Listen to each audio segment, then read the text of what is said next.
मुंबई पुण्याच्या नामांकित हॉस्पिटलच्या प्रदीर्घ अनुभवानंतर पंढरपूरकरांच्या सेवेत डॉक्टर सौ अस्मिता बागल आणि डॉक्टर गजानन बागल या स्त्रीरोग तज्ञ डॉक्टरांचं श्री स्वामी समर्थ हॉस्पिटल. हॉस्पिटलची खास वैशिष्ट्ये: वंध्यत्व निवारण केंद्र, प्रसूती तपासणी व उपचार, प्रसूती शस्त्रक्रिया, गर्भाशय पिशवीची कॅन्सर तपासणी अशा अनेक सुविधांसह अद्ययावत hospital. Shri Swami Samarth hospital, Bhosale hospital जवळ गोकुळ नगर, पंढरपूर. पुणे, बार्शी, वैराग, वाखरीच्या यशानंतर पंढरपूरमध्ये निसर्गरम्य ठिकाणी आपल्या सेवेत बाबर आणि गुंड पाटील बंधू निर्मित सागर डेव्हलपर्स घेऊन येत आहेत ओपन प्लॉटचा भव्य प्रकल्प चंद्रछाया पार्क. तुमच्या स्वप्नातील हक्काचे घर आता साकारेल पंढरपुरात.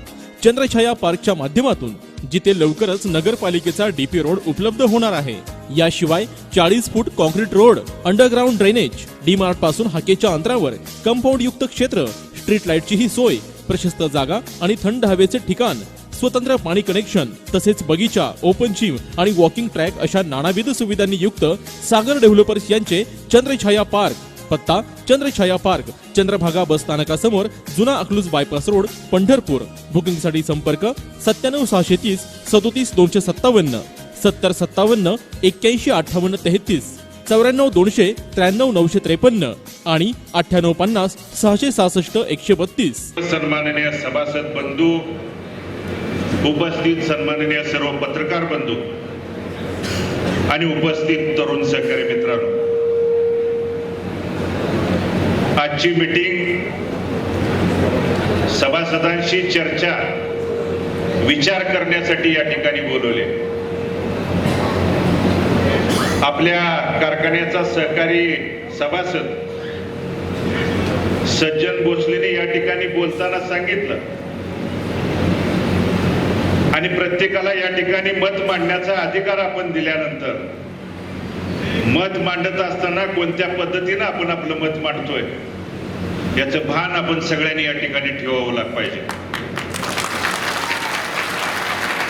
तुम्हाला बोलायचा अधिकार आहे, कारण या सहकारी साखर कारखान्याचे 25,392 सभासद हे मालक आहेत. आम्ही निवडून जाणारे चेअरमन असतील, व्हाईस चेअरमन असतील, संचालक बोर्ड असेल, हे त्या ठिकाणी विश्वस्त म्हणून त्या ठिकाणी काम करतोय. गादेगावचे एका सहकारी सभासदांनी त्या ठिकाणी सांगितलं की तुम्ही सज्जनचं या ठिकाणी का बोलू देत नाही. सज्जनला काय मत मांडायचं आहे ते जरूर आम्ही या ठिकाणी माईक देऊन मांडण्याची जबाबदारी दिली, पण सभासद उत्तर देण्यापेक्षा चेअरमन या नात्यानं उत्तर देण्याची जबाबदारी त्या ठिकाणी माझी आहे. आणि म्हणून मी त्यांना सांगत होतो की तुम्ही तुमचे प्रश्न असतील, तुमच्या अडचणी असतील, तुमच्या तक्रारी असतील, त्या जरूर तुम्ही त्या ठिकाणी मांडा.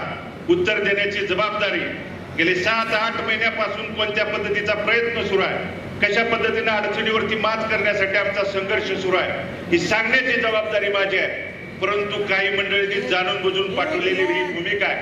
आणि म्हणून सज्जन असतील, गादेगावचे सभासद असतील किंवा तालुक्यातल्या सभासदांचा बिल मागण्याचा, वाहतूक ठेकेदाराचं बिल मागण्याचा, कामगारांनी कर्मचाऱ्यांच्या पगारी मागण्याचा जबाबदारीचा या ठिकाणी तुमचा अधिकार आहे आणि तो अधिकार पूर्ण करण्याची जबाबदारी चेअरमन आणि संचालक मंडळाची आमची नक्कीच त्या ठिकाणी आहे. परंतु कुठल्या तरी चांगल्या कार्यक्रमाला किंवा विचार विनिमयाच्या सभासदामध्ये गैरसमज पसरवला गेला पाहिजे. सभासदामध्ये वेगळी भूमिका मांडण्यासाठी त्या ठिकाणी वेगळी भूमिका काही लोकांच्या सांगण्यावरून जाणून बुजून या ठिकाणी केली जाते आहे. आणि म्हणून 8 महिने या ठिकाणी अनेकांच्या आरोपाला प्रत्यारोपाला सहन करत असताना जाणीवपूर्वक, जबाबपूर्वक या ठिकाणी कोणतीही प्रतिक्रिया न देता मी शांततेने या ठिकाणी सगळ्या गोष्टीला, सगळ्या अडचणीला त्या ठिकाणी तोंड देत होतो. परंतु या जे गालबोट लागण्याचा जो काही प्रकार असेल, कारण मला माहित आहे पत्रकार बंधूंना देखील काही ठराविक मंडळींच्या संपर्कात असल्यामुळं मी त्या ठिकाणी बोलत होतो की कशा पद्धतीची माझे या ठिकाणी संघर्ष सुरू आहे, अडचणीवरती मात करण्याची माझे प्रामाणिक प्रयत्न कशा अर्थानं या ठिकाणी सुरू आहे. परंतु या निवडणुकीला तुम्ही मत मांडायचा अधिकार आहे, पण वेगळ्या दिशेने जर कुणी घेण्याची या ठिकाणी भूमिका मांडली तर प्रत्येकाच्या प्रत्येक ठिकाणी सभा होत आहेत, गोंधळ घालायला आम्हाला देखील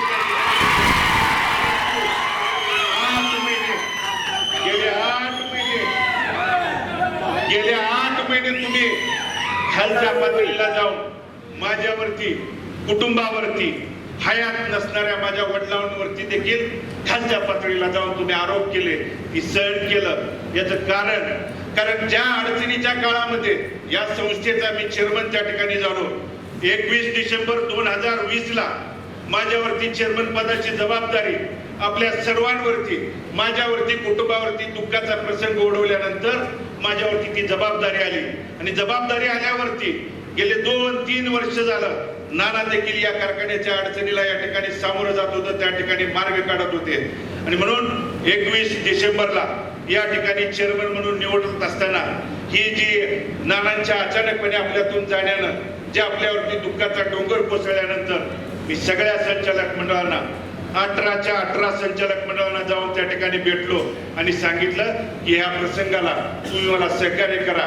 अडचणीतून या ठिकाणी ही संस्था बाहेर काढायची आपल्या सर्वांची परिवार म्हणून त्या ठिकाणी जबाबदार आहे. आदरणीय कल्याणराव काळे साहेब असतील, आदरणीय धनंजय महाडिक साहेब आणि सर्व संचालक मंडळांना भेटलो. आणि भेटल्यानंतर त्या ठिकाणी मतमतांतर झाली. मीडियाच्या माध्यमातून, पत्रकार परिषदेच्या माध्यमातून त्या ठिकाणी वेगवेगळे मथळे, वेगवेगळ्या बातम्या आपल्या समोर आल्या.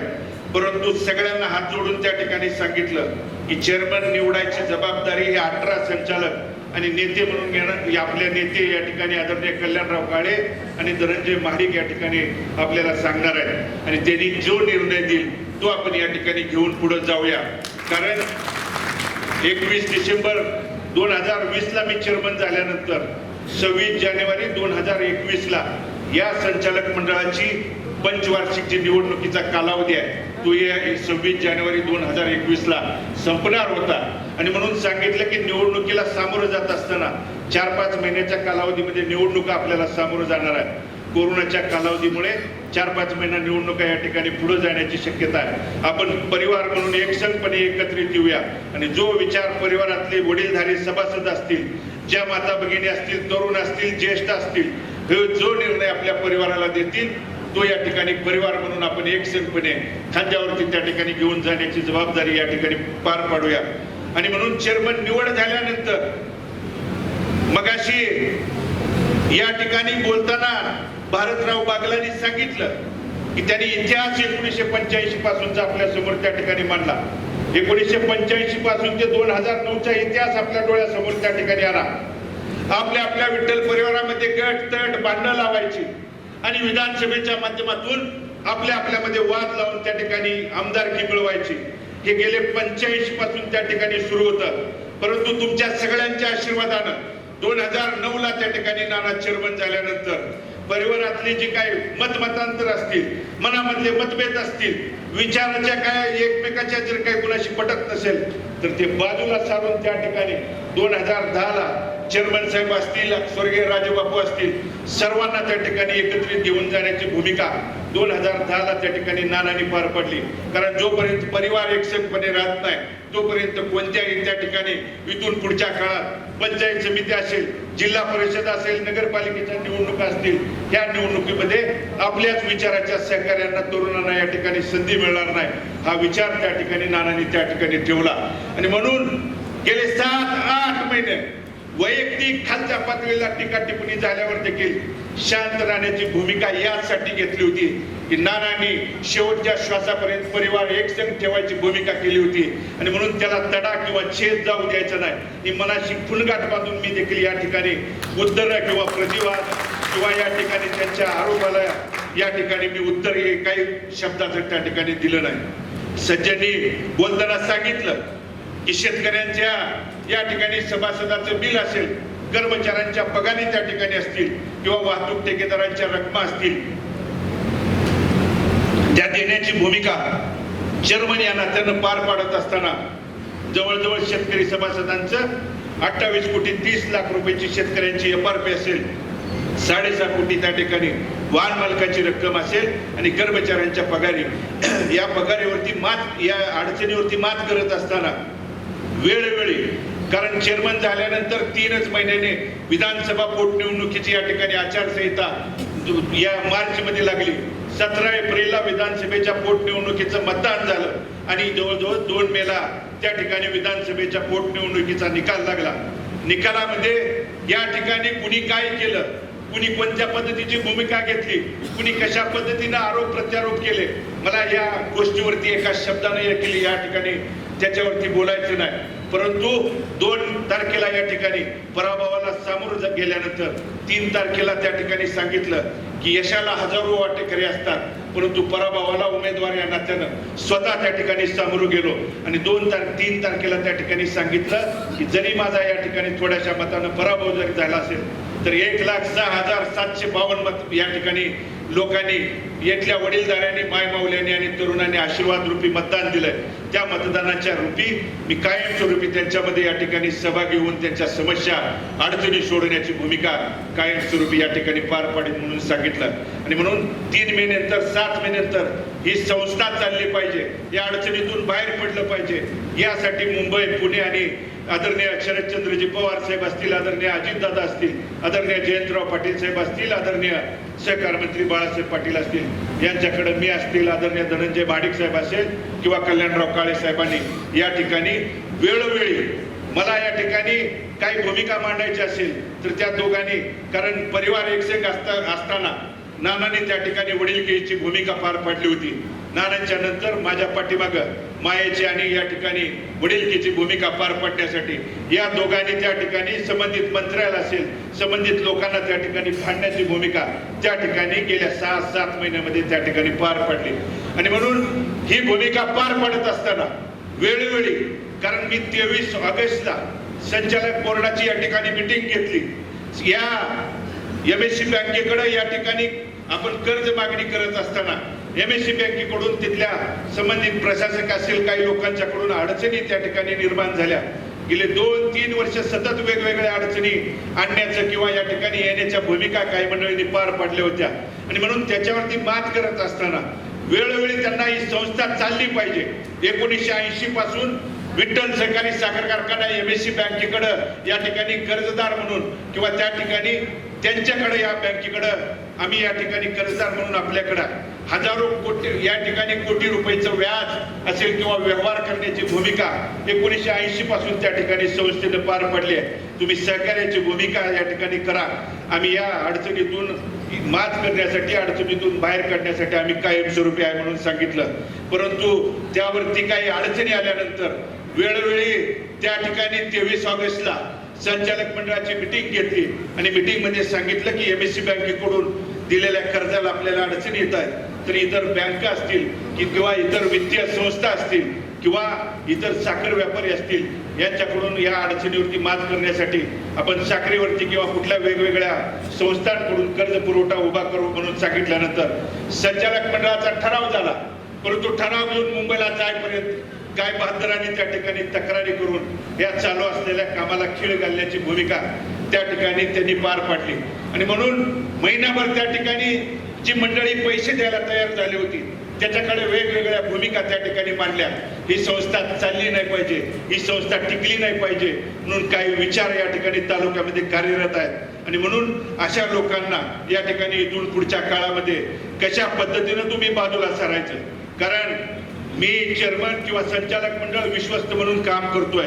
शेतकरी सभासदांनी जर सांगितलं की तुम्ही घरी बसा तर घरी बसायची सुद्धा जबाबदारी, कारण तुमच्या आशीर्वादाच्या जोरावर त्या ठिकाणी आम्ही काम करणार आहे. आणि म्हणून त्यानंतर मार्ग काढण्यासाठी आदरणीय पवार साहेबांना वेळोवेळी भेटल्यानंतर 1 ऑक्टोबर 2021 ला आदरणीय पवार साहेबांनी पुण्यामध्ये त्या ठिकाणी मीटिंग आयोजित केली.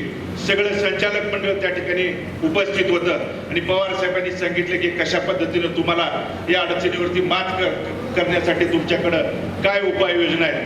तर मी त्यांना त्या ठिकाणी सांगितलं की पवार साहेब, आम्ही MSC बँकेकडे कर्ज मागणी करतोय, परंतु काही अडचणीमुळं त्या ठिकाणी कर्ज पुरवठा करण्यासाठी बँक त्या ठिकाणी तयार नाही. तर मार्ग काढण्यासाठी या विठ्ठल सहकारी साखर कारखान्याच्या या मालमत्तेवरती द्वितीय चार्ज निर्माण करून देण्याचा अधिकार संचालक मंडळाला बँकेने द्यावा. कारण एकूण 700 कोटीची मालमत्ता असणारी ही संस्था, जी MSC बँकेची जवळजवळ 282 कोटीची मुद्दल असणारं कर्ज आहे आणि ते कर्ज या ठिकाणी करत असताना इतर बँकांच्या मदतीसाठी या ठिकाणी आम्ही त्यांना मागणी केल्यानंतर पवार साहेब असतील, सहकार या ठिकाणी साखर आयुक्त साहेब असतील किंवा त्या ठिकाणी MSC बँकेचे प्रशासक त्या ठिकाणी मिटिंगला उपस्थित होते. त्यांनी ताबडतोब त्यांना आम्हाला त्या ठिकाणी सांगितलं की 2 दिवसाच्या आत आम्ही त्या ठिकाणी द्वितीय चार्ज निर्माण करून देण्यासाठी पत्र देऊ. आणि म्हणून 2 ऑक्टोबरला गांधी जयंती असताना सुद्धा आम्ही संबंधित अधिकारी बाय हँड घेऊन पत्र त्या ठिकाणी MSC बँकेकडे दिलं.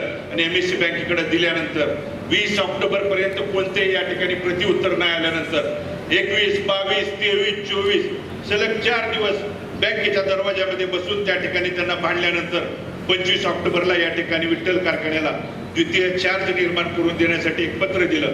आणि त्या पत्रामध्ये सुद्धा अनेक अटी आणि खोडा घालण्याची भूमिका काही मंडळींनी पार पाडली.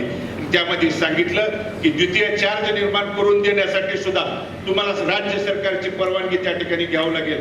आणि म्हणून अशा पद्धतीची भूमिका पार पाडत असताना मी चेअरमन म्हणून काम करत असताना प्रतिकूल परिस्थितीमध्ये माझ्यावरती जबाबदारी आल्यानंतर पवार साहेबांच्या पुढे असेल, संचालक मंडळाच्या पुढे असेल किंवा तालुक्यातले जे शेतकरी सभासद भेटतील त्यांच्या समोर त्या ठिकाणी भूमिका मांडली होती की यामध्ये आपली संस्था बाहेर काढायची आहे.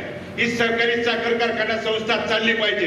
या ठिकाणी इथल्या कामगारांना, इथल्या सभासदांना न्याय दिला पाहिजे, देण्याची भूमिका पार पाडली पाहिजे. यासाठी कुणी पैशाची तरतूद करणार असेल तर त्याच्या पाठीमागं मी जाण्याची भूमिका त्या ठिकाणी मी मांडली होती. परंतु वेगवेगळ्या दिशेनं अफवा आणि आमिष या ठिकाणी किंवा वेगवेगळ्या पद्धतीच्या दिशाभूल पसरवण्याचं काम त्या ठिकाणी काही मंडळींच्याकडून केलं. परंतु मी माझा प्रयत्न या अफवेला, या दिशाभूलाला, या तक्रारीला, या आरोपाला प्रत्युत्तर न देता मी माझं प्रामाणिक कार्य त्या ठिकाणी शेतकऱ्यांना न्याय देण्यासाठी वेळोवेळी असा 1 आठवडा या 7 महिन्यातला गेला नसेल की जे मी सहकार मंत्री असतील, अजितदादा असतील, जयंत पाटील साहेब असतील, आदरणीय पवार साहेब, आदरणीय कल्याणराव काळे आणि धनंजय महाडिक साहेबांना घेऊन त्या ठिकाणी त्यांच्याकडे गेलो नाही. आणि माझ्या या संस्थेला साहेब मदत करा, माझी संस्था अडचणीतून बाहेर काढा म्हणून त्या ठिकाणी विनंती केल्यानंतर आदरणीय पवार साहेबांनी या शेतकऱ्यांची थकीत FRP देण्याच्यासाठी या ठिकाणी सर्व मिटिंग घेतल्यानंतर त्यामध्ये असा पहिल्यांदा या ठिकाणी मार्ग काढला गेला की तुम्ही शेतकऱ्यांची FRP देण्यासाठी 2017 आणि 2018-19 सालची 1,09,752 पोती त्या ठिकाणी आपल्या गोडाऊनमध्ये त्या ठिकाणी शिल्लक आहे. आणि हे शिल्लक आहेत म्हणून सांगितल्यानंतर सुद्धा काही मंडळींनी सांगितले की साखरेच्या गोडाऊन मध्ये एकही पोत शिल्लक नाही म्हणून त्या ठिकाणी सांगितलं. आरोपाला प्रत्युत्तर त्यावेळी त्या ठिकाणी दिलं नाही. असू द्या, करू द्या आरोप म्हणून सांगितलं. आणि म्हणून पवार साहेबांच्या तिथं त्या ठिकाणी मिटिंग झाल्यानंतर त्यावरती मार्ग काढण्यासाठी सांगितलं की राज्य सरकारने त्या ठिकाणी 4 ओळीचं पत्र द्या. आम्ही त्या ठिकाणी जरी कायदेशीर कारवाई झाल्यानंतर, कारण त्यापूर्वी मिटिंग घेऊन त्या ठिकाणी अजितदादांनी सांगितलं होतं की साखर विक्री करून RRCच्या कारवाईच्या अंतर्गत शेतकऱ्याला FRP द्या. आणि FRP द्या म्हणून सांगितल्यानंतर तहसीलदार साहेबांनी 27 जानेवारी ही तारीख लिलावाची त्या ठिकाणी काढली होती. आणि 27 जानेवारीला साखरेचा लिलावाची तारीख काढल्यानंतर त्याच्या अगोदर त्या ठिकाणी बँक हायकोर्टामध्ये गेली आणि त्याला स्टे आणण्याचं काम त्या ठिकाणी बँकेने केलं. त्याच्यावरती पवार साहेबांनी सांगितलं की शेतकऱ्याला तर या ठिकाणी पैसे त्यांचे दिले पाहिजेत, त्यासाठी तुम्ही कोणत्याही पद्धतीचा मार्ग काढा हे खडसावून सांगितल्यानंतर त्या ठिकाणी 79A चा आदेश त्या ठिकाणी काढण्याची जबाबदारी राज्य सरकारकडून केली. आणि 4 ओळीचं तुम्ही आम्हाला पत्र द्या. पत्र दिल्यानंतर या अडचणीतून आम्ही या ठिकाणी साखर विक्रीतून शेतकऱ्यांना पैसे देतो म्हणून सांगितलं. मी 21 एप्रिलला त्या ठिकाणी मिटिंग झाली.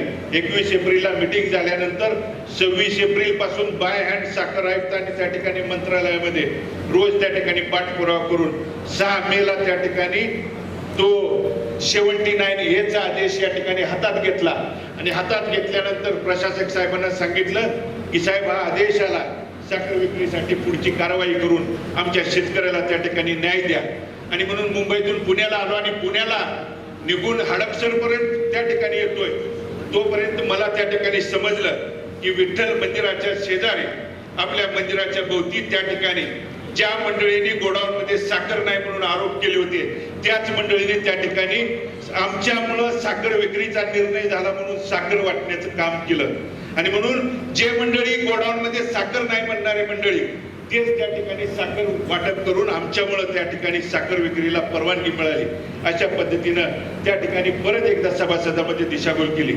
म्हणून परंतु आरोपाला प्रत्यारोपाला या ठिकाणी उत्तर न देता आपण आपल्या कामाशी कर्तव्याशी प्रामाणिक राहून त्या ठिकाणी ही संस्था आणि या संस्थेतल्या सभासदाला न्याय देण्याची भूमिका त्या ठिकाणी पार पाडली पाहिजे। यासाठी आटोकाट प्रयत्न केल्यानंतर 6 मे पासून या ठिकाणी वेळोवेळी पाठपुरावा केल्यानंतर त्या प्रशासकांनी आणि तिथल्या बँकेच्या अधिकाऱ्यांनी सांगितलं की ह्या काढलेल्या आदेशामधला एक पॅरेग्राफ वगळा म्हणून सांगितलं। का तर तो पॅरेग्राफाची आम्हाला अडचण आहे। मग काय करावं लागेल तर सुधारित त्या ठिकाणी तो आदेश काढावा लागेल। तो सुधारित आदेश काढण्यासाठी परत या ठिकाणी मंत्रालयामध्ये हेलपाटे घातल्यानंतर त्यामध्ये सुधारित मंत्रालयात या ठिकाणी हेलपाटे घालत असताना आम्ही ज्यावेळी हा आदेश काढला त्यावेळी सरकारच्या या ठिकाणी सचिव साहेब या ठिकाणी 21 दिवसाच्या रजेवरती होते आणि त्या काळामध्ये तिथला पदभार त्या ठिकाणी वित्त संस्थांच्या सचिवाकडे त्या ठिकाणी अधिकार दिला आणि त्यांच्याकडे फाईल गेल्यानंतर त्यांनी सांगितलं की तुम्हाला हायकोर्टाची या ठिकाणी स्थगिती आहे, त्यामुळे त्या ठिकाणी अडचणी येणार आहे। परत आम्ही चेअरमन साहेब आणि महाडिक साहेब या ठिकाणी पवार साहेबांना भेटलो आणि पवार साहेबांनी सांगितलं की शेतकऱ्यासाठी एवढी वेळा या ठिकाणी आमच्याकडे येत आहे, आम्ही तुम्हाला वेळोवेळी त्या ठिकाणी सांगतोय की यांना न्याय देण्याची भूमिका पार पडा। त्यांनी कडसावून सांगितल्यानंतर परत सांगितलं की आम्हाला साखर आयुक्ताचं 1-2 ओळीचं पत्र द्या। पत्र काय द्या तर या साखरेवरती या ठिकाणी मालधारण गरज असल्यामुळं आम्हाला त्या ठिकाणी बँकेचा अधिकार आहे आणि तुम्ही 2 ओळीचं पत्र द्या म्हणून सांगितलं। आम्ही हायकोर्टामध्ये लगेच जी रीट दाखल केलेली आहे, जी याचिका दाखल केलेली आहे ती पाठीमाघारी या ठिकाणी घेतो म्हणून सांगितलं। दुसऱ्या दिवशी साखर आयुक्त साहेबांना भेटून ते पत्र देण्याची भूमिका त्या ठिकाणी पार पडली आणि दिल्यानंतर त्यांच्याकडे वेळोवेळी गेल्यानंतर आम्हाला त्या ठिकाणी सांगितलं की हायकोर्टाचं कामकाज 6 जून पर्यंत या ठिकाणी हायकोर्टाला सुट्टी आहे आणि सुट्टीमुळे ते कामकाज चालू शकत नाही। परंतु तरी पण त्यांना विनंती केली की आमच्या शेतकऱ्याला न्याय देण्याची भूमिका आपण पार पडा म्हणल्यानंतर आपल्या हायकोर्टामध्ये काल त्या ठिकाणी त्या बेंचच्या समोर आपली सुनावणी त्या ठिकाणी होती।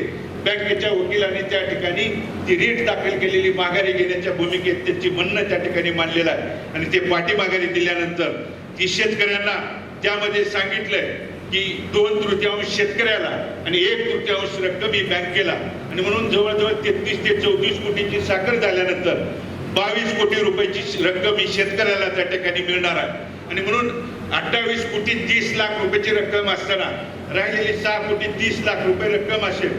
वाहन मालकाचं 6 कोटी या 6.5 कोटीची रक्कम असेल। कर्मचाऱ्यांच्या पगारासाठी आम्ही या ठिकाणी वेगळा त्या ठिकाणी बंदोबस्त केलेला आहे, परंतु आचारसंहितेच्या या जोखमात किंवा आचारसंहितेमध्ये अडचणी आणल्यामुळं पण तरी पण शेतकऱ्यांना न्याय देण्याची भूमिका पार पडण्यासाठी कारण जुनं देणं देण्यासाठी साखर विक्री करण्यासाठी आचारसंहितेची कुठलीही अडचण येणार नाही म्हणून आम्हाला त्यांनी त्या ठिकाणी सांगितलं आणि म्हणून आम्ही आमच्या कर्तव्याशी आम्ही आमच्या प्रयत्नाशी प्रामाणिक त्या ठिकाणी राहून काम करेल, परंतु अडथळा आणणाऱ्याने त्या ठिकाणी प्रामाणिक अडथळा आणण्याचं काम या ठिकाणी केलं। गेल्या आठवड्यात काही मंडळींनी आरोप केला की चेअरमन असतील अनेक तालुक्यातले नेते त्या ठिकाणी राज्यात त्या ठिकाणी नेते मंडळीला भेटून निवडणूक लांबणीवरती ढकलण्याचं काम चालू आहे म्हणून आरोप प्रत्यारोप सभासदामध्ये सांगितलं। परंतु आम्ही ज्या वेळी त्या ठिकाणी नेत्यांना भेटलो त्यावेळी त्यांनी सांगितलं की तुमच्या कोर्टाच्या अडचणीमुळं आम्हाला या ठिकाणी कालावधी मिळावा म्हणून काही या ठिकाणी जाणकार मंडळींनी कारण आम्हाला निवडणूक पुढे ढकलून कारण निवडणूक पुढे ढकल्यानंतर येणारा सीझन सुरू करण्यासाठी अडचणी सामोरं येणार आहेत हे आम्हाला देखील संचालक मंडळाला त्या ठिकाणी माहीत होतं, परंतु शेतकऱ्याच्या देणं देण्यासाठी त्या ठिकाणी संबंधित सहकार्यांनी मंत्र्यांनी सांगितलं की हे देणं जोपर्यंत देत नाही कारण आम्ही देण्याशी अडचणीशी कर्तव्याशी प्रामाणिक राहून काम त्या ठिकाणी केलेलं आहे आणि म्हणून ती भूमिका त्या ठिकाणी पार पडत असताना त्यांनी सांगितलं की पुढे ढकलं। आम्ही सांगितलं साहेब आम्हाला निवडणूक पुढे ढकलायची अजिबात कुठली आमची इच्छा किंवा आमच्या मनामध्ये त्या अशा पद्धतीची कोणतीही त्या ठिकाणी भूमिका नाही, फक्त आमच्या शेतकऱ्याला न्याय देण्यासाठी आपण या ठिकाणी कार्यवाही करावी। त्यासाठी त्यांनी काल या ठिकाणी बेंच या ठिकाणी निर्णय त्या ठिकाणी होईल, परंतु यामध्ये सुद्धा जाणून बुजून अडचणी आणणारे काही मंडळी वेगळ्या भूमिका त्या ठिकाणी वेगवेगळ्या तालुक्यामध्ये या ठिकाणी वेगवेगळ्या भूमिका घेऊन जाणारी मंडळी आपल्या समोर या ठिकाणी दिसत आहेत। गेली 6 महिने काही जणांनी सांगितलं की ज्याप्रमाणे या ठिकाणी चक्रव्यूहात अडकवण्याची भूमिका काही मंडळींनी पार पडली आणि म्हणून कुणी बदनामीच्या चक्रव्यूहात अडकवलं, कुणी या ठिकाणी वेगवेगळी भूमिका अपव्ययाच्या चक्रव्यूहात अडकवण्याची भूमिका काही मंडळींच्याकडून गेली 7-8 महिने जाणीवपूर्वक या ठिकाणी पार पडली. परंतु याच्यावरती आरोप प्रत्यारोपावरती उत्तर देत बसण्यापेक्षा मी माझ्या कामाशी या ठिकाणी प्रामाणिक प्रयत्न करत राहिलो. आणि म्हणून त्या ठिकाणी कुणी सांगितलं चेअरमन नॉट रिचेबल आहे, चेअरमन या ठिकाणी भेटत नाही, बोलत नाही, त्या ठिकाणी या सांगितलं की चेअरमनला या ठिकाणी शेतकऱ्यांना न्याय देण्याची या ठिकाणी नाही. काही जणांनी उसना अवसान पुतळा मावशीचा अवसान या ठिकाणी आणून सांगितलं की आम्ही या ठिकाणी चांगलं करू शकतो, चांगलं चालवू शकतो. परंतु बंधूंनो, खरे विचार या ठिकाणी गेल्या 10-15 वर्षातलं जर काम या ठिकाणी बघितलं तर नानांनी ही संस्था, ही सभासद, त्यांचा प्रपंच सुखदुःखामधून या ठिकाणी अडचणीला सामोरं जाण्याची भूमिका नानांनी शेवटच्या श्वासापर्यंत त्या ठिकाणी पार पाडली. माणसाच्या स्वतःच्या आयुष्यात प्रपंचात देखील या ठिकाणी चढ उतार आपल्या वैयक्तिक जीवनामध्ये देखील त्यामध्ये येत आहे. वर्षातले सगळे दिवस आपल्यासाठी या ठिकाणी कोणतीही सारखे नसतात आणि म्हणून अडचणीच्या काळात या ठिकाणी अचानकपणे आलेल्या जबाबदारीमुळं, पोटनिवडणुकीमध्ये झालेल्या पराभवामुळं काही मंडळींनी वेगवेगळी भूमिका आणि त्याच्या पाठीमागं कोण आहे हे सुद्धा या ठिकाणी आपण जाणीवपूर्वक जबाबून तपासून उद्याच्या या निवडणुकीमध्ये आपण या ठिकाणी आपलं मत असेल, आपला आशीर्वाद या ठिकाणी देण्याची भूमिका पार पाडावी. कारण हे देण्यासाठी सज्जनी सांगितलं की सभासदांनी काय केलं, या ठिकाणी कुठलंच मत मांडलं नाही. परंतु चेअरमन या नात्याने हे मत या ठिकाणी गेल्या 7-8 महिन्याच्या कालावधीमध्ये कशा पद्धतीने मी प्रामाणिक प्रयत्न केला, कशा पद्धतीने त्याला खीळ घालण्याची भूमिका काही मंडळींच्याकडून जाणून बुजून केली. परंतु तरी पण या ठिकाणी शेवटपर्यंत हा परिवार एक संघ राहिला पाहिजे. हा परिवार ज्या नावाने शेवटच्या श्वासापर्यंत जी भूमिका ठेवली होती तीच भूमिका माझी या ठिकाणी असणार आहे. म्हणून मी काही आपल्या परिवारातली जरी मतमतांतर असतील वेगळी भूमिका घेऊन जाणाऱ्या मंडळींची चर्चा केली आणि चर्चा केल्यानंतर त्या ठिकाणी सांगितलं की तुमची जी भूमिका आहे तीच माझी या ठिकाणी भूमिका आहे. हा परिवार एकसंघपणे राहिला पाहिजे. त्यासाठी मला चेअरमन म्हणून या ठिकाणी काम करून मी या वेगळी भूमिका मांडण्यापेक्षा हा परिवार एकत्र राहत असेल आणि एकत्र राहत असताना मला 2 पावलं या ठिकाणी माघारी जरी घ्यावं लागेल तर ती घेण्याची जबाबदारी मी नानांचा मुलगा या नात्यानं, नानांचा कार्यकर्ता, रक्ताचा आणि विचाराचा वारस म्हणून जी नानांनी भूमिका पार पाडली तीच भूमिका माझी देखील असणार आहे. आणि म्हणून त्यांना सांगितलं आणि म्हणून चेअरमन साहेबांना आणि आदरणीय मुन्ना साहेबांना सांगितलं की तुम्ही वडिलकीच्या भूमिकेतून आजपर्यंत माझ्या पाठीशी खंबीरपणे उभा राहिलाय. तुम्ही जी भूमिका घ्याल ती भूमिका या ठिकाणी तुमचा एक सहकारी कार्यकर्ता म्हणून पार पाडण्याची जबाबदारी या भगीरथ बालकेची पुढच्या काळामध्ये या ठिकाणी असणार आहे. परंतु चर्चेला गेल्यानंतर काही मंडळींनी सांगितलं की भगीरथ मागे लागलाय. हो, भगीरथ मागे लागलाय कारण परिवार एकसंघ ठेवायचा आहे म्हणून भगीरथ त्यांच्या पाठीमागे लागलाय. आणि म्हणून परिवारातल्या कार्यकर्त्यांशी विचार विनिमय करायचा, तुमचं म्हणणं त्या ठिकाणी ऐकून घ्यायचं, तुमचं सांगणं ऐकून घ्यायचं, तुमचं तक्रार ऐकून घ्यायची, तुमचं एखादं भांडण असेल, तुमचं या ठिकाणी मला कुठलं सांगणं असेल. आदरणीय दाजींनी वडिलकीच्या भूमिकेतून जे मत सांगितलं, वडिलकीचा अधिकार आहे मला सांगण्याची भूमिका आहे. कारण त्यांच्या जो अधिकाराने त्यांनी बोलले ते मतांतर ऐकून त्या ठिकाणी भूमिका घ्यायची. या भूमिकेसाठी आपल्याला सर्वांना या ठिकाणी बोलवलंय. परंतु ही विचार भूमिका नमतं धोरण घेऊन जर आम्ही जात असेल आणि म्हणून त्याला जर कोणी कमजोरी म्हणून समजत असेल तर ती सुद्धा तुम्ही या ठिकाणी भविष्यासाठी चूक करताय एवढंच आपल्या निमित्तानं या ठिकाणी सांगणार आहे. आणि म्हणून कुणी कमजोरी कुणी अडचणीत आहे म्हणून वेगळ्या भूमिका मांडण्याची भूमिका पार पडत असेल तर त्यावेळी तुम्ही वडीलधारी कार्यकर्ते असतील, वडीलधारी सभासद असतील, माता भगिनी असतील, तरुण सहकार्याने कोणती भूमिका घ्यायची ही देखील तुम्हाला या ठिकाणी विचारून भूमिका व्यक्त करायची. यासाठी या बैठकीचं आणि या कार्यक्रमाचं आयोजन या ठिकाणी केलेलं आहे. कारण गेल्या 6-7 महिन्याच्या कालावधीमध्ये जरी आपल्या गाव पातळीला कुणाशी संपर्क साधू शकलो नसेल तर मी यापूर्वी देखील माफी मागितली आहे. मी तुमचं उपस्थित वडीलधारी सभासदांचं, प्रमुख कार्यकर्त्यांचं, पदाधिकाऱ्यांचं आज या ठिकाणी सुद्धा हात जोडून या ठिकाणी मी आपल्या सर्वांची अंतःकरणपूर्वक या ठिकाणी माफी मागतो.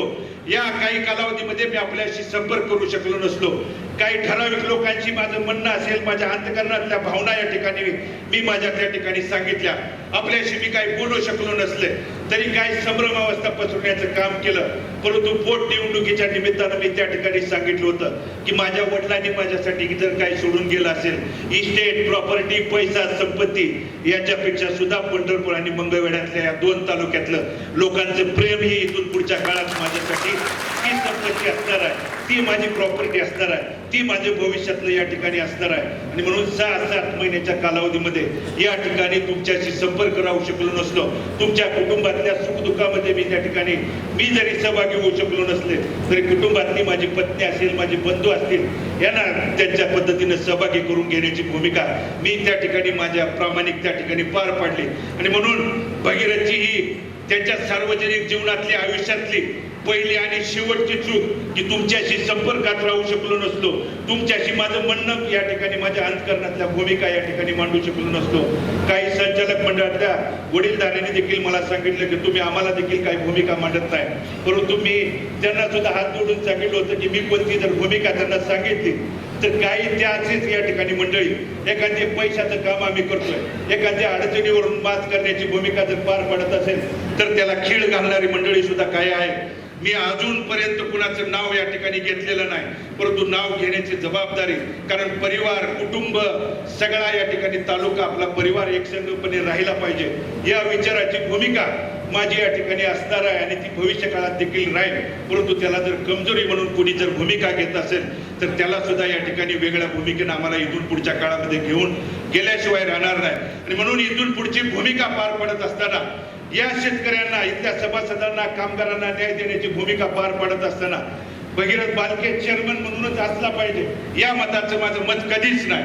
परंतु तुम्ही 2 पावले पाठीमागे सरका किंवा इथल्या वडीलधाऱ्यांनी, शेतकऱ्यांनी, तरुणांनी, मावल्यांनी त्या ठिकाणी भगीरथ तू घरी बस म्हणून जरी सांगितलं तर घरी बसायची जबाबदारी तुमचा एक सहकारी या नात्यानं आहे. कारण मला माझ्या या ठिकाणी चेअरमन पदापेक्षा सुद्धा जो नानांनी या ठिकाणी उभा केलेला हा विठ्ठल परिवार आहे, परिवारातली सहकाऱ्यांची, तरुणांची, वडीलधाऱ्यांची, कार्यकर्त्यांची जी फळे आहे ती मजबूत या ठिकाणी भविष्य काळामध्ये राहिली पाहिजे यासाठीची भूमिका आणि शेवटच्या श्वासापर्यंत देखील माझी भूमिका त्या ठिकाणी असणार आहे. आणि म्हणून आपल्याशी विचार विनिमय करण्यासाठी, एकत्रित या ठिकाणी बोलवण्यासाठी ही मीटिंग 2 दिवसाच्या कालावधीमध्ये या ठिकाणी आयोजित केली.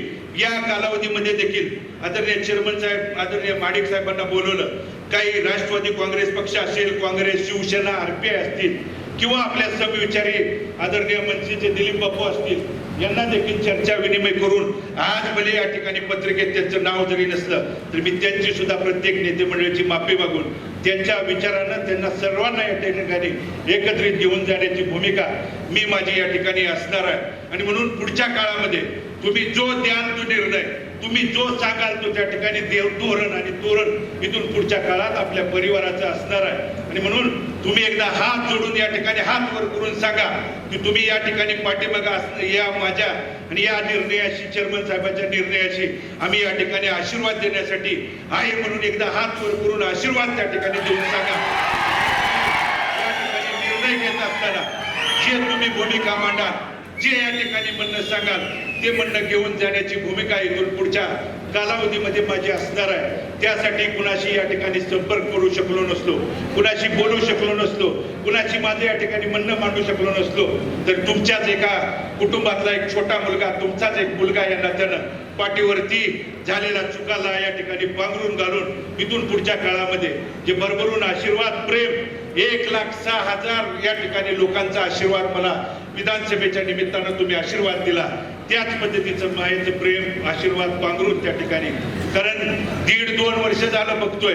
कारण अनेक जवळच्या सहकाऱ्यांनी त्या ठिकाणी विचारलं की एवढं तुमच्यावरती, कुटुंबावरती, हयात नसलेल्या वडिलांवरती किंवा परिवारावरती खालच्या पातळीला जाऊन टीका टिप्पणी होती आहे. वैयक्तिक माझ्यावरती गुन्हा दाखल करण्याचं काम सुद्धा काही मंडळींच्याकडून झालं. तो गुन्हा वैयक्तिक दाखल केलेला काय होता? डिझेल आणि पेट्रोलचा या ठिकाणी गैरव्यवहार किंवा कोट्यवधी रुपयाचा भ्रष्टाचार केला म्हणून सांगितलं. मुळात ते प्रकरण 2013-14 सालचा काय प्रकरण होतं बंधूंनो? आपल्या विठ्ठल सहकारी साखर कारखान्याचा पंप हा कंझ्युमर पंप आहे आणि बाकीचे इतर पंप शेजारी असणाऱ्या मोहन अण्णांचा पंप हा रेग्युलर पंप आहे, इतर पंप हा या ठिकाणी रेग्युलर आहे. 2013-14ला केंद्र शासनाच्या GR मुळे त्या ठिकाणी रेग्युलर पंपापेक्षा कंझ्युमर पंपाला 10 ते 12 रुपये डिझेल आणि पेट्रोल त्या ठिकाणी महाग या ठिकाणी द्यावं लागत होतं. आणि म्हणून 10 ते 12 रुपये, समजा एखादा वाहन मालक असेल, रोज त्याला खेपेला या ठिकाणी कमीत कमी 40 ते 50 लिटर डिझेल एका वाहन मालकाला रोजच्या खेपेसाठी लागणार होतं. आणि म्हणून आपल्या विठ्ठल कारखान्याला जवळजवळ 12,000 लिटर डिझेल रोजचं त्या ठिकाणी एका दिवसाला लागणार होतं. आणि म्हणून 10 रुपयाचा जर लॉस वाहन मालकाला सोच म्हणल्यानंतर तो त्या ठिकाणी 10 रुपयाचा या ठिकाणी ज्यादा रक्कम कशासाठी भरू शकतो. आणि म्हणून 12,000 लिटर मागे 10 रुपयाने जर कॅल्क्युलेशन केलं तर 1,20,000 रुपयाचा तोटा कंझ्युमर पंपाच्या रेटनं जर कारखान्याने डिझेल आणि पेट्रोल घेतलं असतं तर तो तोटा सहन करावा लागत होता. त्या दरम्यानच्या काळात संचालक मंडळाने मिटिंग घेतल्यानंतर आदरणीय मोहन अण्णांचा शेजारी पंप होता, त्या ठिकाणी करकमच्या पंप मालकाला त्या ठिकाणी बोलवलं, किंवा त्या ठिकाणी या ठिकाणी बंद व्हा म्हणून मोहोळच्या एका पंप मालकाला त्या ठिकाणी बोलवलं आणि तुम्ही डिझेल आणि पेट्रोल द्या म्हणून सांगितल्यानंतर अण्णांनी सांगितलं की मी डिझेल टँकरच्या माध्यमातून देऊ शकत नाही, तुम्ही माझ्या पंपावरती वाहनं पाठवून देणार असाल तर त्या ठिकाणी माझ्या पंपावरती सोय करतो म्हणून सांगितलं. परंतु त्या मोजक्याच वाहनांची सोय त्या ठिकाणी होत होती.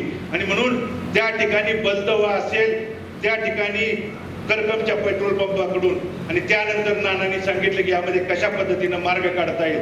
त्यावेळी भैरवनाथ पेट्रोलियम जो सरकुलीचा या ठिकाणी माझ्या त्या ठिकाणी कुटुंबातला म्हणून सांगितलं, परंतु माझ्या कुटुंबाचा त्या ठिकाणी कोणताही संबंध त्या ठिकाणी पंपाशी नाही.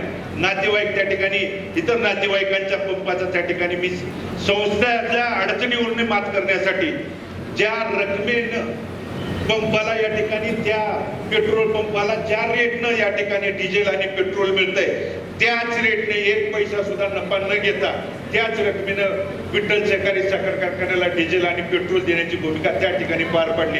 तुम्ही बघा, नंतर त्या ठिकाणी कंझ्युमर पंप आणि रेग्युलर पंपामधला जो फरक आहे तो बंद केला. परंतु 19 फेब्रुवारी 2022ला परत केंद्राचा एक GR आणि नियम आलाय. त्यामुळं 19 फेब्रुवारी 2022 पासून कंझ्युमर पंप आणि रेग्युलर पंपामध्ये 20 ते 22 रुपयाचा फरक असल्यामुळं परत आपल्याला 19 फेब्रुवारी पासून आपल्या विठ्ठल सहकारी साखर कारखान्याचा पंप हा बंद ठेवावा लागला. कारण मोहन अण्णांच्या पंपावरती 103 रुपयाने जर डिझेल मिळत असेल तर तुम्ही विठ्ठल सहकारी साखर कारखान्याच्या पंपावरती 123 रुपयानं डिझेल किंवा पेट्रोल घ्याल का? एक सर्वसाधा या ठिकाणी प्रश्न आहे. आणि म्हणून असा प्रश्न असताना देखील त्या ठिकाणी आरोप प्रत्यारोप करायचं, मला कुटुंबाला आणि या ठिकाणी इतर लोकांना बदनाम करण्यासाठी या ठिकाणी पोलीस स्टेशन त्या ठिकाणी सहकारी साखर संचालकाची चौकशी झाली. त्या साखर संचालकाच्या चौकशीमधून कुठलीही या ठिकाणी त्यांनी तपासणी केल्यानंतर अडचण म्हणून नाही सांगितल्यानंतर कोर्टामधून त्या ठिकाणी गुन्हा दाखल करण्याचं काम त्या ठिकाणी केलं. परंतु त्याच्यावरती देखील प्रतिक्रिया मी कोणत्याही एका शब्दाची दिली नाही. कारण मला परिवार एकसंघ ठेवायचा होता. परिवार एकसंघ ठेवायची भूमिका मी माझ्या पद्धतीनं माझ्याकडून प्रामाणिक त्या ठिकाणी शेवटपर्यंत पार पाडतोय. परंतु त्याचा गैरफायदा म्हणून तुम्ही जर काही मंडळी करणार असाल तर ते देखील चुकीचं या ठिकाणी असणार आहे. आणि म्हणून आदरणीय चेअरमन साहेब कल्याणराव काळे साहेब असतील, आदरणीय धनंजय महाडिक साहेब असतील, हे असतील किंवा कुटुंबातले जे वडीलधारे असतील, प्रमुख असतील, जी भूमिका या ठिकाणी शेतकरी सभासद बंधू भगिनी आणि तरुण सहकारी या ठिकाणी घ्याल ती भूमिका इथून पुढच्या काळामध्ये कायमस्वरूपी माझी असणार आहे. आणि म्हणून आपण या ठिकाणी 2 दिवसाच्या निरोपानंतर आपण उपस्थित राहिला, आपलं मत मतांतर झालं. काही जणांनी जाणून बुजून गालबोट लावण्याचा प्रकार केला. कारण या ठिकाणी बोलत असताना सभासद त्याला उत्तर देऊ शकत नव्हता, सभासद या अडचणीला उत्तर देऊ शकत नव्हता. शेतकऱ्यांची बिलं का थकली आहेत, कामगारांच्या पगारी का देऊ शकलो नाही, वाहन मालकांच्या या ठिकाणी थकीत रक्कम का देऊ शकलो नाही, त्यासाठी चेअरमन या नात्यानं मी जबाबदार आहे. मी उत्तर या ठिकाणी देणं बंधनकारक आहे. मी जर उत्तर दिलं नसतं तर तुम्ही मीटिंग मध्ये येऊन गोंधळ घातला असता किंवा काही बोलला असता तर त्याची जबाबदारी चेअरमन या ठिकाणी स्वीकारू शकत होता. परंतु तुम्ही उत्तरच ऐकायचे नाही, परंतु काही हेतू पुरस्कृत मंडळीकडून आरोप प्रत्यारोप करायचे. याची शूटिंग देखील या चर्चेची मगाशी झाली असेल. थोड्या वेळात ब्रेकिंग हेडलाईन देखील येईल की विठ्ठल परिवाराच्या मीटिंग मध्ये गोंधळ काही कार्यकर्त्यांचा राडा अजिबात राडा नाही. जोपर्यंत तुम्ही ठामपर्यंत आहे त्यापर्यंत पुढच्या काळामध्ये होणार नाही. कारण ज्याला राडा घालायचा आहे त्याला हा कारखाना चालू होऊ द्यायचा नाही. जोपर्यंत कारखाना या ठिकाणी चालू झाला तर आपल्याला कोण लोक विचारणार नाहीत. ही भूमिका घेऊन जाणारी काही माणसं आहेत आणि म्हणून अशा माणसांपासून सावध राहून काय वेगवेगळी भूमिका आमिषा अफवा पसरवली जातील. मी एवढ्या कारखान्याचा मालक आहे, मी अमुक आहे, मी तमुक आहे. परंतु विठ्ठल कारखान्यावरती कर्जाचा पाडा वाचवला जातो, परंतु 1250 टनाच्या कारखान्यावरती किती कोटीचे कर्ज आहे हे देखील इथून पुढच्या काळामध्ये कागदपत्रासहित मी तुमच्या पुढे मांडण्याची भूमिका. म्हणून कोण संस्था चालवण्यासाठी आबद्ध आहे, कोण ही संस्था वाचवण्यासाठी या ठिकाणी झगडतंय, कोण ही सत्ता जी या ठिकाणी ही संस्था पूर्वपदावरती आणण्यासाठी प्रयत्न करत आहे, याच्याकडे तुम्ही या ठिकाणी व्यवस्थित बारीकपणे या ठिकाणी अभ्यास करून उद्याच्या निवडणुकीमध्ये निर्णय घ्या. त्या ठिकाणी भगीरथ बालके चेअरमन असावा या मताचा भगीरथ कधीच या ठिकाणी असणार नाही. परंतु परिवार एकसंघपणे राहून एकत्रितपणे जाऊन घेण्याची भूमिका भगीरथची आज तुमच्या हजारो लोकांच्या समोर ही मी आज या ठिकाणी मांडतोय. आणि म्हणून तुम्ही आशीर्वाद द्या, जे सांगाल, जी तुम्ही भूमिका सांगाल. कारण 6-7 महिन्याच्या कालावधीमध्ये मी पत्रकार परिषदेच्या माध्यमातून कधी सामोरं गेलो नाही, किंवा मी माझं मत किंवा मी माझी या ठिकाणी समस्या अडचण किंवा मी माझ्या चाललेल्या प्रयत्नाला या ठिकाणी आपल्यासमोर कधी मांडू शकलो नाही. त्या पाठीमागची भूमिका तुमच्या समोर मांडायची. आणि म्हणून यापूर्वी देखील हे सांगितलं होतं, कारण त्यावेळी जर मी ती भूमिका सांगितली असती तर आणखी या ठिकाणी मतमतांतर होत गेली असती. परंतु एखाद्याला झोपेतून या ठिकाणी खरं झोपलेला एखाद्याला या ठिकाणी उठवता येतं, परंतु काही मंडळीला झोपेचं सोंग घेऊन जर झोपायची भूमिका करत असेल तर त्यासाठी सुद्धा इथून पुढच्या काळामध्ये आपल्याला वेगळी भूमिका, वेगळा निर्णय या ठिकाणी घ्यावा लागेल. त्यासाठी तुमचा आशीर्वाद, सहकार्य, प्रेम, पाठिंबा इथून पुढच्या काळामध्ये असणार आहे. आणि परत एकदा सांगतो, गेले 6-7 महिन्याच्या कालावधीमध्ये तुमचा संपर्क नसला, तुमच्या सुखदुःखामध्ये काही ठिकाणी भगीरथ येऊ जरी शकला नसला, अंतःकरणापूर्वक माफी मागून जी विचाराची, नानांनी दिलेल्या विचाराची असेल, नानांनी दिलेल्या कार्यकर्त्याच्या प्रेमाची असेल, नानांनी कार्यकर्त्यांच्या, सर्वसामान्य सभासदांच्या प्रपंच, त्यांच्या अडचणीला धावून जाण्याची जी भूमिका, जी आम्हाला सतत शिकवण दिली आहे, त्या शिकवणीशी शेवटच्या श्वासापर्यंत भगीरथ कधीच या ठिकाणी मागं पडणार नाही. आपण इथून पुढच्या काळामध्ये कायमस्वरूपी या ठिकाणी तुमच्या सुखदुःखामध्ये सहभागी होऊन या ठिकाणी होण्याची भूमिका कायमस्वरूपी या ठिकाणी माझी असणार आहे. त्यासाठी तुमचा सहकार्य, आशीर्वाद या ठिकाणी सांगा. तुम्हाला एखादी गोष्ट पटली नाही, भांडायचा अधिकार आहे. कारण इथं मत मांडण्याचा अधिकार, सज्जनला वेगळी भूमिका मांडायची होती, काही लोकांना भूमिका मांडायची होती. आम्ही माईक देऊन मला सांगितलं की तुम्ही तुमची भूमिका मांडा. भांडण्याचा अधिकार कुटुंबात जरी असलो, एखाद्याचं वेगवेगळं मतमतांतर जरी असलं तरी भांडायचा अधिकार सगळ्याला आहे. परंतु भांडण्याची भूमिका आणि दिशा जर तुम्ही वेगळ्या भूमिकेने नेत असाल तर त्याला जागा दाखवण्याची भूमिका सुद्धा तुमची इथून पुढच्या काळामध्ये असणार आहे. म्हणून ती भूमिका घेऊन जाण्यासाठी तुम्ही आपला आशीर्वाद या ठिकाणी द्यावा ही या ठिकाणी विनंती करतो. आणि परत एकदा आपल्या सर्वांच्या या ठिकाणी 2 दिवसामध्ये अल्पावधी काळामध्ये या ठिकाणी निमंत्रण दिल्यानंतर आपण सर्वजण उपस्थित राहिला, या पुढची भूमिका आपल्या सर्वांना विश्वासात घेऊन या ठिकाणी निर्णय घेण्याची भूमिका आपली ही असणार आहे. त्यामुळे आपला सहकार्य, आशीर्वाद, प्रेम, पाठिंबा या ठिकाणी द्यावा ही विनंती आपल्या सर्वांना या ठिकाणी करतो. आणि मी पुन्हा एकदा आपल्या सर्वांचा अंतःकरणपूर्वक आभार व्यक्त करून मी माझं मनोगत थांबवतो. धन्यवाद. जय हिंद, जय महाराष्ट्र. ताज्या घडामोडी पाहण्यासाठी आमच्या YouTube चॅनलवरील PVR म्हणजेच पंढरी वार्ता या न्यूजला सबस्क्राईब करा आणि शेजारील बेल आयकॉनवर क्लिक करा.